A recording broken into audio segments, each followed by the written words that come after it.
अस्सलाम वालेकुम students, doctor Rabia here.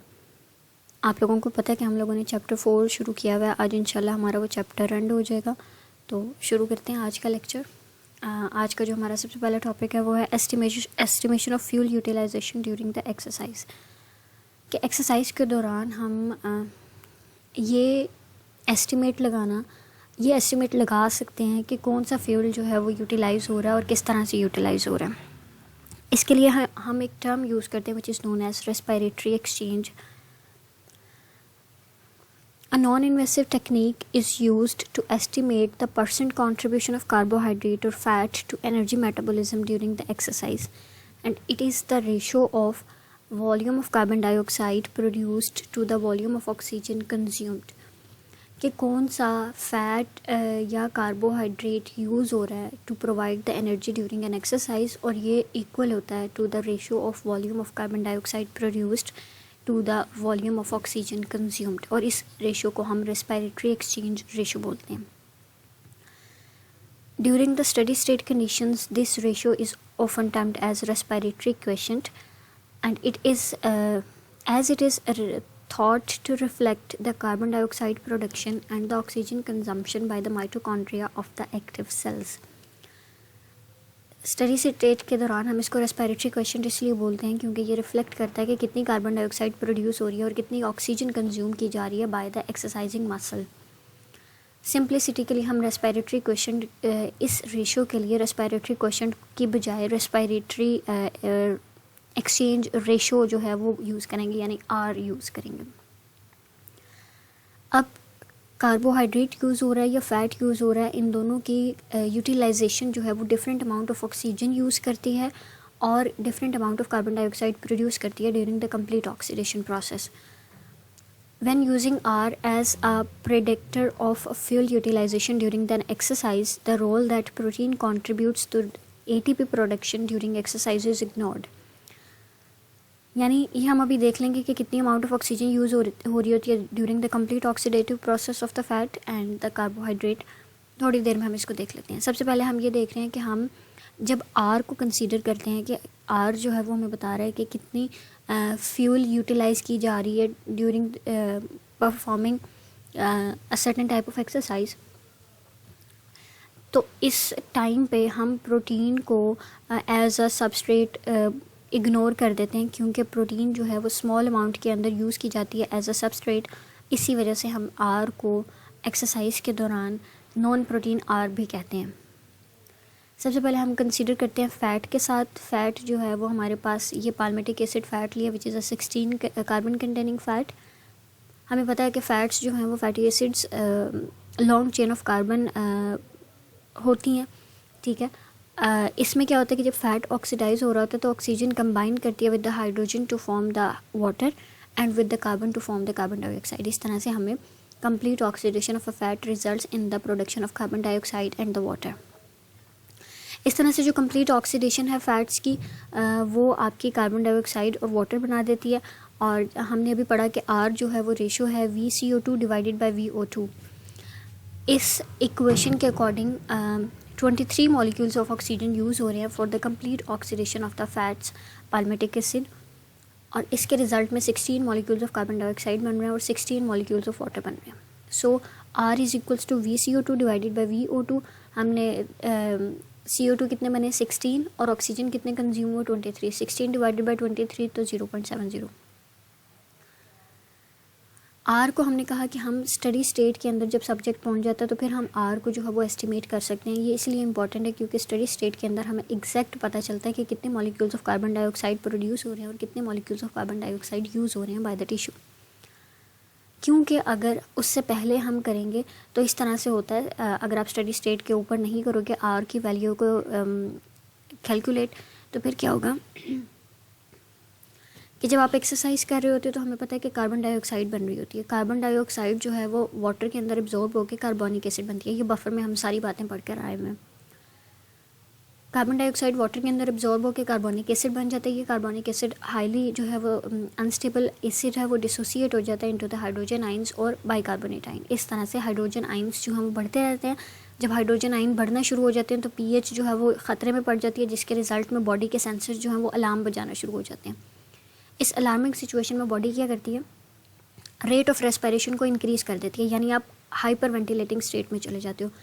1 minute के अंदर अगर normal 20 times breathe in and breathe out किया जा रहा है तो इस तरह से सिचुएशन में ज़्यादा रेट बढ़ जाता है।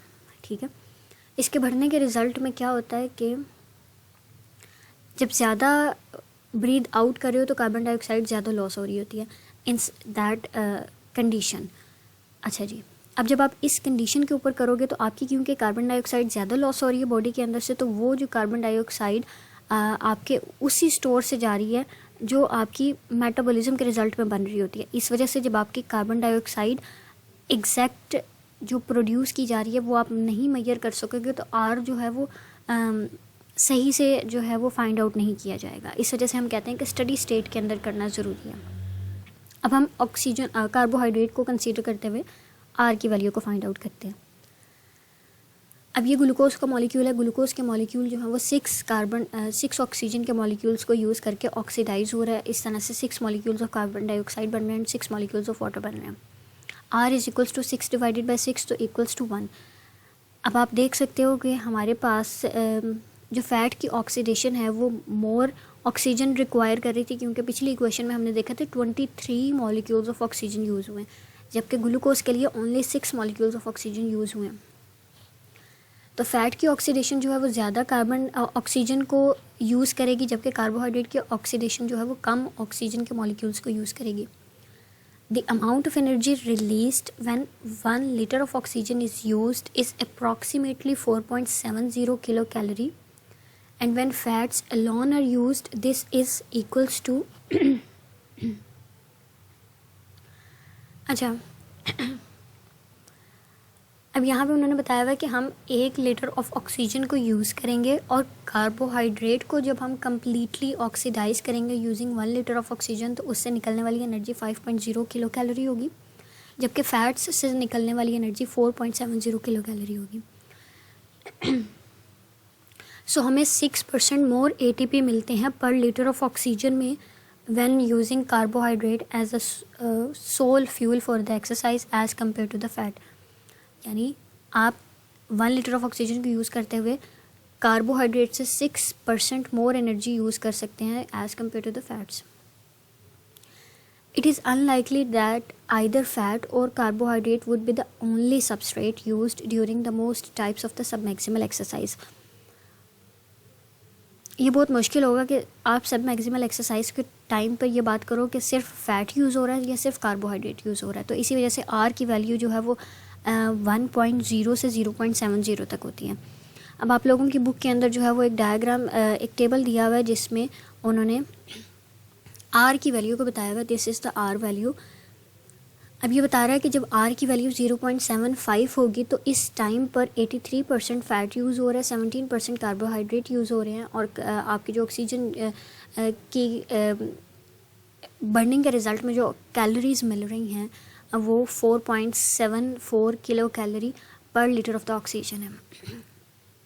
अच्छा जी, इसी के साथ यहाँ पे डिफरेंट वैल्यूज़ जो है वो बताई हुई है। अब यहाँ पर एक वैल्यू है 0.85, ये 0.85 आर की वो वैल्यू है जो बता रही है कि इसमें इक्वल प्रोपोर्शन आ रहा है from the fat and the carbohydrate, यानी 50% एंड 50% आ रहा है। इसके अलावा इस टेबल से हमें ये पता चल रहा है कि जैसे जैसे आपकी आर की वैल्यू आर की वैल्यू कम होती रहेगी, यानी अवे फ्रॉम द 1 जाएगी, तो फिर आपके फैट्स जो हैं वो ज़्यादा होते रहेंगे। जैसे जैसे वो 1 की तरफ आ रही होगी तो आपकी कार्बोहाइड्रेट की यूटिलाइजेशन जो है वो ज़्यादा हो रही है। ठीक है, तो आर की वैल्यू इंक्रीज़ होगी तो कार्बोहाइड्रेट की वैल्यू जो है वो बढ़ती रहेगी, परसेंटेज ऑफ कार्बोहाइड्रेट बढ़ता रहेगा। इसके बाद हमारे पास आता है factors governing the fuel selection. अब हमें ये बता रहा है कि कौन कौन से फैक्टर्स हैं जो आपको बताते हैं कि कौन सा फ्यूल यूज़ हो रहा है। हम ये बात पहले भी पढ़ाए हैं कि बहुत लिटिल कंट्रीब्यूशन आती है फ्रॉम द प्रोटीन। यहाँ पे बताया हुआ है कि सिर्फ 2% ऑफ द प्रोटीन यूज़ होगी as a substrate during the exercise. और इसी के साथ साथ अगर आपकी बहुत कोई प्रोलॉन्ग्ड एक्सरसाइज है, यानी 3 to 5 आवर्स की ड्यूरेशन की आपकी एक्सरसाइज है, तो फिर उस टाइम पे आपकी जो प्रोटीन है उसका कंट्रीब्यूशन जो होगा वो बढ़ जाएगा। कितना बढ़ जाएगा? 5 to 10% तक भी जा सकती है during the final minutes of the work. ठीक है, लेस देन 2% से लेकर मैक्सिमम जो है वो 5 to 10% तक जा सकते हैं। तो फिर हम प्रोटीन को जो है वो एज अ सबस्ट्रेट कंसीडर करते हैं कि ये माइनर रोल प्ले करती है, जबकि मेजर जो सोर्सेज हैं आपके वो फैट्स और कार्बोहाइड्रेट्स ही हैं। अब ये फैक्टर्स जो आपको बताते हैं कि फ़ैट यूज़ हो रहा है या कार्बोहाइड्रेट यूज़ हो रहा है, ये कौन कौन से फैक्टर्स हैं जो इन्फ्लुएंस करते हैं? These are the diet, intensity and duration of exercise, subject is endurance trained और नॉट। जैसे आप लोगों की यहाँ पे बताई हुई है कि अगर हाई फैट लो कार्बोहाइड्रेट डाइट जो है वो आप यूज़ कर रहे हो तो जाहिर सी बात है फ़ैट का कंटेंट ज़्यादा होगा, तो आपकी फ़ैट की मेटाबॉलिज्म बढ़ेगी इन सच कंडीशन। इसी तरह से एक्सरसाइज इंटेंसिटी की बात करेंगे तो लो इंटेंसिटी एक्सरसाइज में जो है वो हमारे पास फ़ैट यूज़ होगा एज अ सबस्ट्रेट, और अगर हाई इंटेंसिटी की एक्सरसाइज होगी तो फिर हमारे पास कार्बोहाइड्रेट यूज़ होगा as an energy source. Fuel selection जो है वो डिपेंड करती है ड्यूरेशन ऑफ एक्सरसाइज के ऊपर। लो इंटेंसिटी प्रोलॉन्ग्ड एक्सरसाइजेज में हमारे पास यानी लो इंटेंसिटी और आपकी इंटेंसिटी लो हो लेकिन ड्यूरेशन ज़्यादा हो तो फिर आपका क्या होता है? There is a progressive increase in the amount of fat oxidised by the working muscles. इसी तरह से जो ट्रेंड सब्जेक्ट्स हैं उनके अंदर मोर यूटिलाइजेशन ऑफ फैट होती है और लेस यूटिलाइजेशन ऑफ कार्बोहाइड्रेट होती है as compare to the less fit subjects during the prolonged exercise. Now exercise intensity and fuel selection, कि किस इंटेंसिटी की एक्सरसाइज के ऊपर कौन सा फ्यूल यूज़ होगा।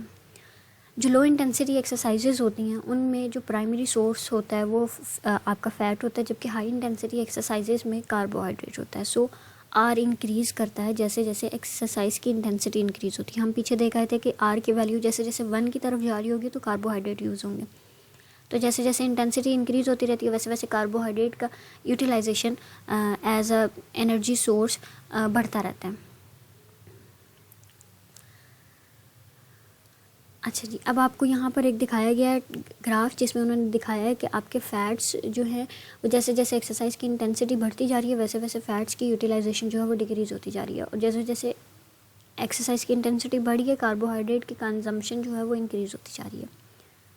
देयर इज़ अ पॉइंट, आपकी एक्सरसाइज इंटेंसिटी का वो पॉइंट जहाँ पर आपका क्रॉस ओवर कर जाता है या एक्सीड कर जाता है utilization of carbohydrate from the fat, this intensity exercise या this work rate is termed as cross point. ठीक है, ये पॉइंट आपका क्रॉस पॉइंट कहलाता है, वो पॉइंट जहाँ पर या वो इंटेंसिटी एक्सरसाइज की जहाँ पर आपका कार्बोहाइड्रेट एक्सीड कर जाता है फैट को, this is known as cross point. तो फिर जैसे ही आपकी एक्सरसाइज की intensity above the cross point पहुंचती है तो आपका प्रोग्रेसिव शिफ्ट होता है from the fat to the carbohydrate metabolism. ये शिफ्ट क्यों होता है? इसके अंदर 2 फैक्टर्स इन्वॉल्व हैं, recruitment of the fast fibres and increasing blood levels of epinephrine. अब इनकी एक्सप्लेनेशन इस तरह से कि जैसे जैसे एक्सरसाइज की इंटेंसिटी इंक्रीज़ होती रहती है आपके ज़्यादा से ज़्यादा फास्ट मसल फाइबर्स जो हैं वो रिक्रूट होना शुरू हो जाते हैं। अब इनके ज़्यादा एक्टिवेशन होने के रिज़ल्ट में आपके अंदर जो आपके जो फास्ट फाइबर्स होते हैं वो हमारे पास ग्लाइकोलाइसिस की स्पीड को इंक्रीज़ कर देते हैं as compare to the other factors, जैसे माइटोकॉन्ड्रियल लिपोलाइटिक एंजाइम के निस्बत आपके जो ग्लाइकोलाइटिक एंजाइम होंगे इन द फास्ट फाइबर्स वो ज़्यादा स्पीड से काम करते हैं या बंडल्स होते हैं। तो जब ज़्यादा फास्ट फाइबर्स एक्टिवेट हुए होंगे तो इट मीन्स ज़्यादा ग्लाइकोलाइसिस होगी, तो आपकी जो कर्व होगी वो शिफ्ट करेगी from fats into the carbohydrate.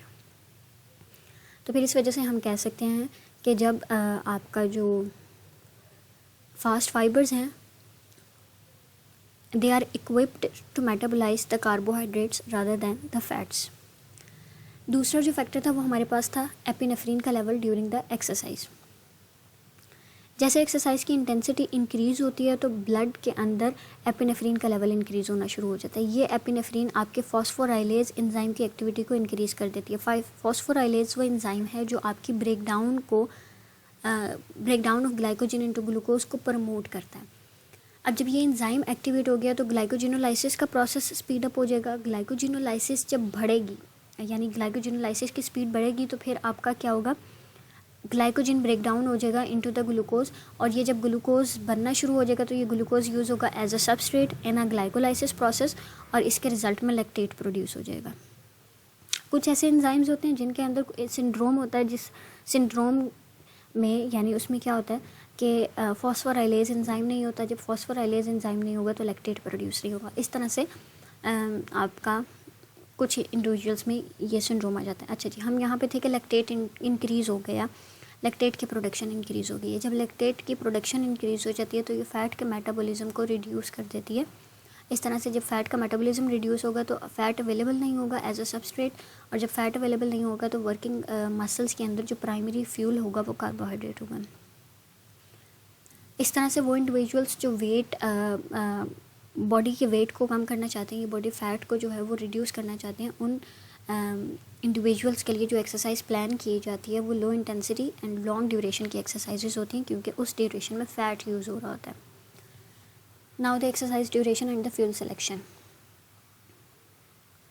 अच्छा जी, अब यहाँ पे हमें बताया गया है कि जब एक्सरसाइज मॉडरेट इंटेंसिटी की होगी तो फिर प्रोलॉन्ग्ड एक्सरसाइज में जो मॉडरेट इंटेंसिटी होती है उस टाइम पर जो आपका फ्यूल यूज़ हो रहा होता है वो आपकी फ़ैट होती है। लेकिन आहिस्ता आहिस्ता जैसे जैसे इंटेंसिटी इंक्रीज़ होती रहती है वैसे वैसे वो शिफ्ट हो रहा होता है फ्रॉम द फैट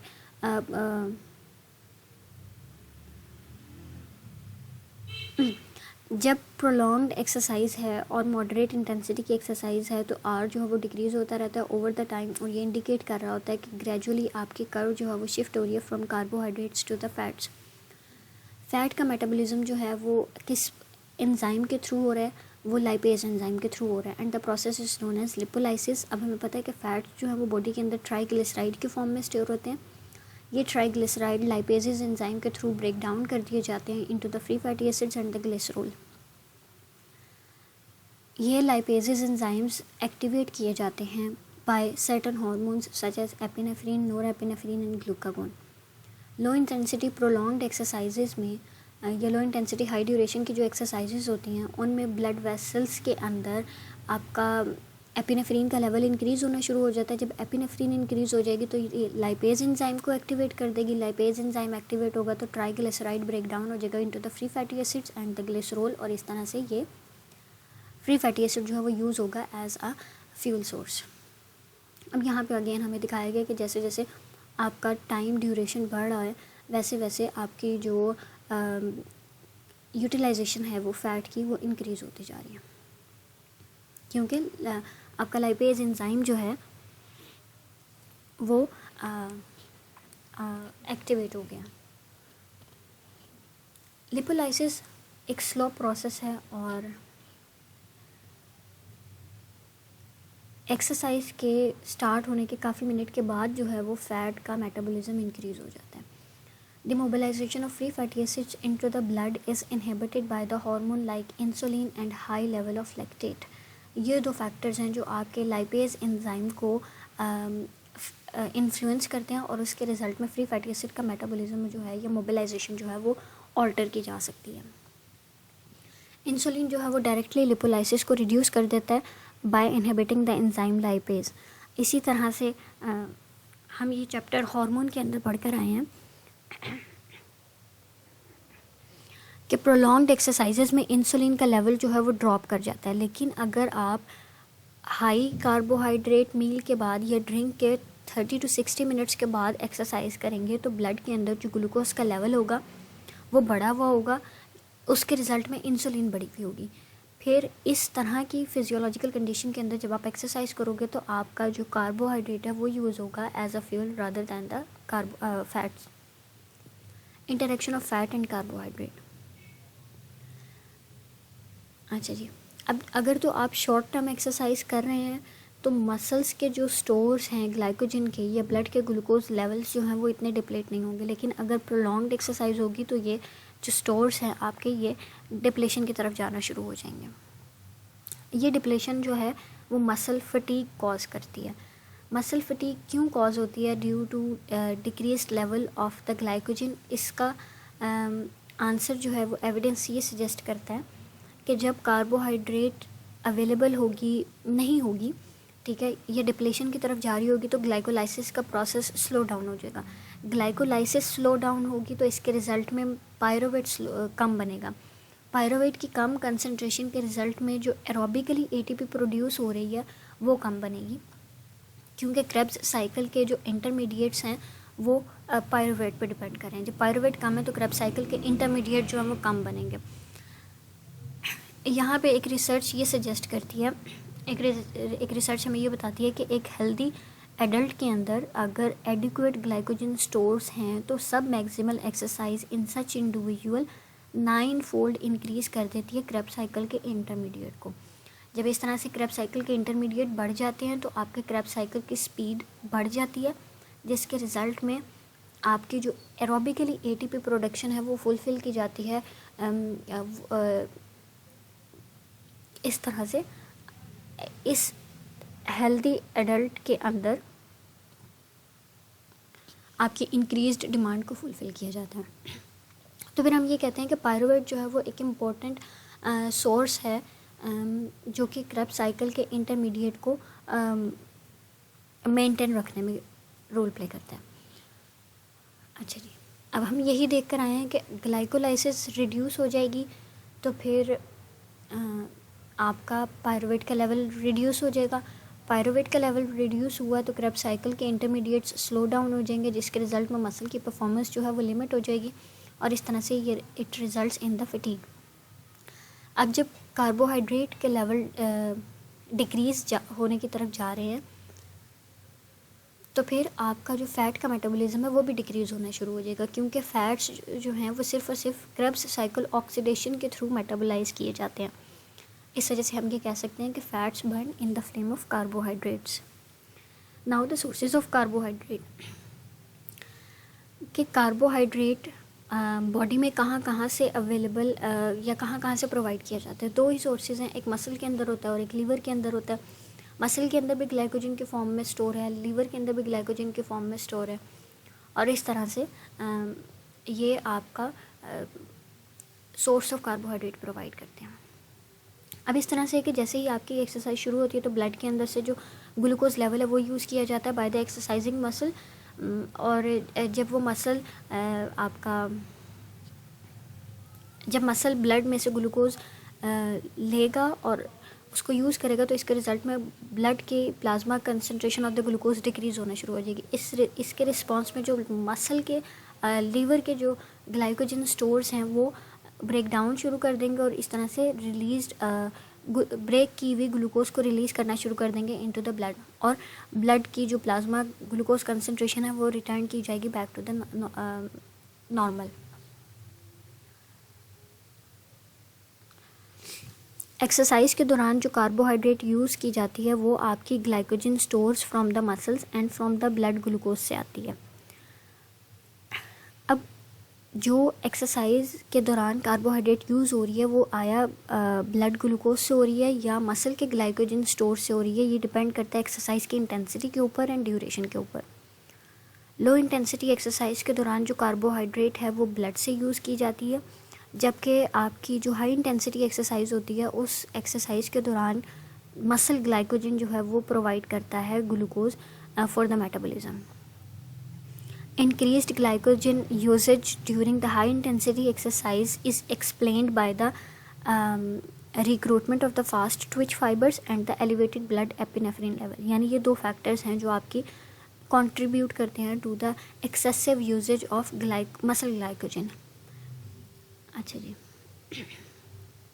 अब यहाँ पर ये बताया जा रहा है कि जब आपकी प्रोलॉन्ग्ड एक्सरसाइज होगी तो उस प्रोलॉन्ग्ड एक्सरसाइज के फर्स्ट आवर में कार्बोहाइड्रेट जो है वो मसल ग्लाइकोजन से आती है।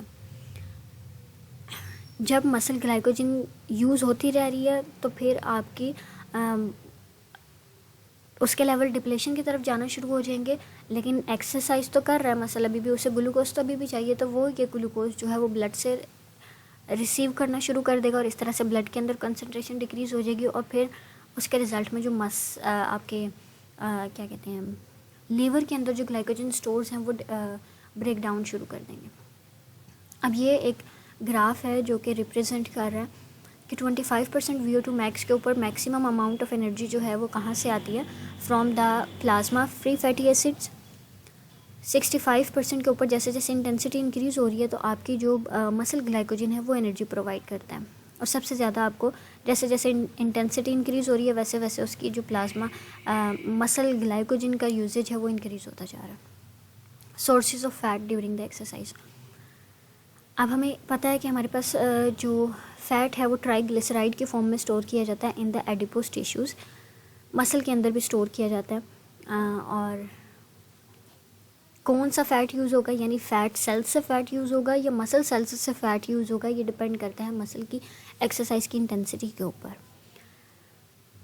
ट्राइग्लिसराइड जो फैट सेल्स के अंदर डिपॉजिट होता है ये must be degraded to the free fatty acids and the glycerol. The free fatty acid is converted into the acetyl coenzyme and this acetyl coenzyme enters the Krebs cycle. At higher work rates, metabolism of muscle triglyceride increases. At exercise intensities between the 65% and 85% VO2 max, the contribution of fat as a muscle fuel source is approximately equal between plasma free fatty acid and muscle triglyceride. आपकी जो intensities होंगी between 65% and 85% VO2 max, तो फिर आपका equal contribution होगा from the muscle fuel and the plasma free fatty acid. अच्छा जी, beginning of exercise में आपकी जो मैक्सिमम एनर्जी प्रोवाइड की जाएगी वो प्लाज्मा फ्री फैटी एसिड से की जाएगी, और साथ के साथ आपकी ट्राइग्लिसराइड से की जाएगी। लेकिन जैसे जैसे ड्यूरेशन ऑफ इंटेंसिटी इंक्रीज़ होती रहेगी, हमने दोनों फैक्टर्स पढ़ लिए कि कौन सी इंटेंसिटी की एक्सरसाइज के ऊपर आपकी फ़ैट कहाँ से यूज़ की जाएगी। हमने ये देखा कि जब आपके क्या कहते हैं इंटेंसिटी जो है वो आपकी कम इंटेंसिटी की एक्सरसाइज है तो आपका ज़्यादा जो कंट्रीब्यूशन होगा वो प्लाज्मा फ्री फैटी एसिड से प्रोवाइड किया जाएगा during the low intensity exercise. जैसे इंटेंसिटी ऑफ एक्सरसाइज इंक्रीज़ होना शुरू हो जाएगी तो इक्वल कंट्रीब्यूशन आ जाएगी from the muscle fat and the triglycerides. अब हम ड्यूरेशन देख रहे हैं कि बिगिनिंग ऑफ एक्सरसाइज में दोनों इक्वल कंट्रीब्यूट करेंगे, प्लाज्मा फ्री फैटी एसिड या मसल ट्राइग्लिसराइड। लेकिन जैसे जैसे इंटेंसिटी इंक्रीज़ होती रहेगी तो आपका जो प्लाज्मा का फ्री फैटी एसिड है वो as a major source of fat use किया जाएगा। प्रोटीन, अब हम पहले भी पढ़ा है कि प्रोटीन का एज अ सबस्ट्रेट यूज़ होना ड्यूरिंग द एक्सरसाइज वो बहुत माइनर होता है, और ये डिपेंड कर रहा होता है on the degradation of amino acid, क्योंकि प्रोटीन्स अमाइनो एसिड से मिलकर बनी हुई होती हैं। तो अमाइनो एसिड्स दो तरह के जो हैं वो यूज़ होते हैं as a substrate, branched chain amino acid and alanine amino acid. Alanine amino acid जो है वो ब्लड के थ्रू, अच्छा अब एक्सरसाइजिंग मसल में प्रोटीन डिग्रेड होती है, उसकी डिग्रेडेशन के रिजल्ट में एलानिन जो बनता है वो एलानिन ट्रांसपोर्ट किया जाता है via the blood to the liver. Liver के अंदर ये एलानिन मसल जो है वो कन्वर्ट कर दिया जाता है इनटू द ग्लूकोज, और फिर ये ग्लूकोज जो है वो ब्लड के ज़रिए आपकी स्केलेटल मसल के अंदर आता है और एज अ सबस्ट्रेट यूज़ होता है। प्रोटीन का एज अ सबस्ट्रेट यूज़ होना डिपेंड करता है on the amino acid pool. Amino acid pool ये है कि बॉडी के अंदर अमाइनो एसिड कितने पड़े हुए हैं। अच्छा जी, अब ये प्रोटीन अमाइनो एसिड की अवेलेबिलिटी जो है वो डिपेंड करती है कि आपका जो डिग्रेडिंग एंजाइम है वो कितना एक्टिवेट हुआ है। जाहिर सी बात है डिग्रेडिंग एंजाइम डिग्रेड करेगा प्रोटीन को इनटू द अमाइनो एसिड, तो अमाइनो एसिड अवेलेबल होंगे बॉडी के लिए to use as a substrate. जो लॉन्ग टर्म एक्सरसाइजेज़ हैं उन लॉन्ग टर्म एक्सरसाइजेज़ में आपके जो प्रोटीन डिग्रेडिंग एंजाइम है वो एक्टिवेट हो जाते हैं। उनकी एक्टिवेशन के रिज़ल्ट में अमाइनो एसिड का पूल बढ़ जाता है, या अमाइनो एसिड के पूल में अमाइनो एसिड्स जो हैं वो ज़्यादा हो जाते हैं, branched chain amino acids and alanine. इस तरह से ये अमाइनो एसिड्स जो हैं वो यूज़ किए जाते हैं फॉर द मेटाबॉलिज्म। अच्छा जी, अब क्वेश्चन ये है कि ऐसा कौन सा मैकेनिज़्म हो रहा होता है जो आपके प्रोटीएसेस एंजाइम यानी जो डिग्रेडिंग एंजाइम है प्रोटीन के वो एक्टिवेट हुए हुए होते हैं। जब प्रोलॉन्ग्ड एक्सरसाइज कर रहे होते हैं तो उस एक्सरसाइज के रिज़ल्ट में आपका कैल्शियम का लेवल जो है वो इंक्रीज़ कर जाता है इन द मसल फाइबर्स। ये इंक्रीज लेवल ऑफ कैल्शियम जो है वो एक्टिवेट कर देता है प्रोटीएज एंजाइम को। ये प्रोटीएज एंजाइम प्रोटीन को डिग्रेड करके फ्री अमाइनो एसिड्स को जो है वो सर्कुलेट करा देता है और इस तरह से ये अमाइनो एसिड्स जो हैं वो यूज़ किए जाते हैं as a substrate during the exercise. ये अब आपको एक ग्राफ दिखाया गया है जिसमें आपको बताया गया है कि ड्यूरिंग द 1 आवर आपका कितने % कंट्रीब्यूट किया जाएगा बाय द मसल ग्लाइकोजन, कितने % कंट्रीब्यूट किया जाएगा by the blood glucose, by the plasma free fatty acid and triglyceride. जैसे जैसे इंक्रीज़ हो रहा है वैसे वैसे ये डिफरेंट कंसनट्रेशंस इंक्रीज डिक्रीज़ हो रही हैं। Now the lactate as a fuel source. पहले ये कंसीडर किया जाता था कि एक्सरसाइज के रिज़ल्ट में जो लैक्टेट बनता है वो एक वेस्ट प्रोडक्ट है, लेकिन अब का जो एविडेंस है वो ये बताता है कि लैक्टेट जो है वो एज अ सबस्ट्रेट यूज़ होता है from the liver to synthesize the glucose and as a direct fuel source for the skeletal muscles and the heart muscles. अब इस तरह से होता है कि जो आपके फास्ट ट्विचिंग फाइबर्स हैं वो ग्लाइकोलाइसिस के रिजल्ट में जो लैक्टेट प्रोड्यूस कर रहे हैं वो लैक्टेट ब्लड के अंदर चला जाता है। स्लो फाइबर्स और जो हार्ट के मसल फाइबर्स हैं वो इस लैक्टेट को एज अ सबस्ट्रेट यूज़ करते हैं, इस लैक्टेट को कन्वर्ट कर देते हैं इनटू द पायरुवेट और ये पायरुवेट जो है वो एसिटाइल कोएंजाइम के अंदर कन्वर्ट हो जाता है, ये ट्रांसफॉर्म कर दिया जाता है। उसके बाद ये एसिटाइल कोएंजाइम क्रेब्स साइकिल के अंदर एंटर होता है और ये ऑक्सीडेटिव मेटाबॉलिज्म को कंट्रीब्यूट करता है, यानी एरोबिकली एटीपी प्रोड्यूस करता है। ये कॉन्सेप्ट कि एक टिश्यू से बनने वाला लैक्टेट ट्रांसपोर्ट किया जाता है टू द अदर टिश्यू और वो दूसरा टिश्यू इनको as an energy source use करता है, इसको हम लैक्टेट शटल बोलते हैं।